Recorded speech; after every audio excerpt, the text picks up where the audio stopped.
to You Wonder, a section of YOOTOON where I answer questions about things you wonder about. Okay, here's an answer to our first You Wonder question. It's a question from Taylor, and the question is, how does a young artist get started in an animating career? Well, quite simply, just love to draw. Start drawing all you can at your house, at your school, wherever you get the chance to. I mean, take your sketchbook out in the park or to the zoo and just practice drawing the animals and the people that you see. That's the first place to get started. Second place is to join a really good art program or an animation program in a school near you, or maybe one that's farther from you. I mean, schools are not cheap sometimes. But, you know, do what's within your means and just find a good place to go and be around people that like to do what you do. You know, school is a great place to do it because you're around a lot of other students who love what you love. And that's really the best place to do it, is at a place where a lot of people love to do what you love to do. Next question is from Mao.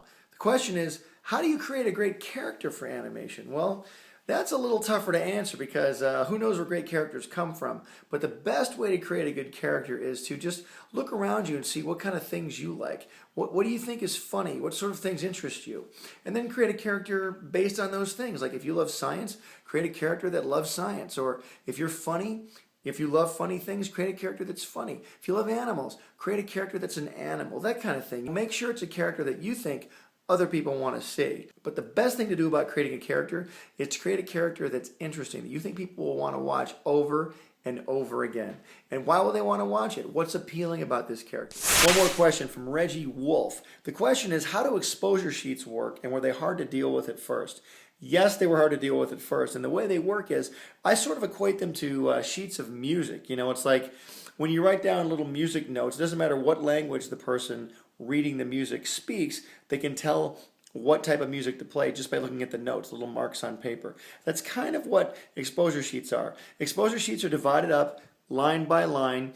If you look at the paper, there's 1,000,000 lines, and each line represents one frame of film. And you're timing your animation based on those lines. If you want your character to move in 6 frames, you mark 6 frames. You want it to move 12 frames, you mark it in 12 frames.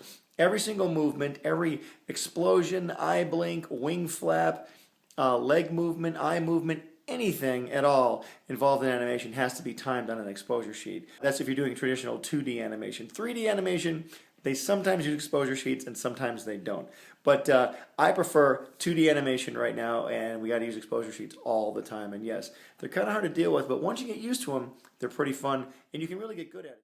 Okay, everybody, that's it for YOOTOON this week and for a lot of weeks. We're going to be stopping YOOTOON for a while, but I want to thank everybody, and I mean everybody, who sent films in, who wrote comments, who tuned in to watch us each and every week. This was an awesome, fun thing to do for a little while. We're going to put it on hold for now, but we're coming back sometime. So stay tuned. Keep watching. We love you guys. Thanks for being fans. We appreciate it. Thanks a lot. YOOTOON.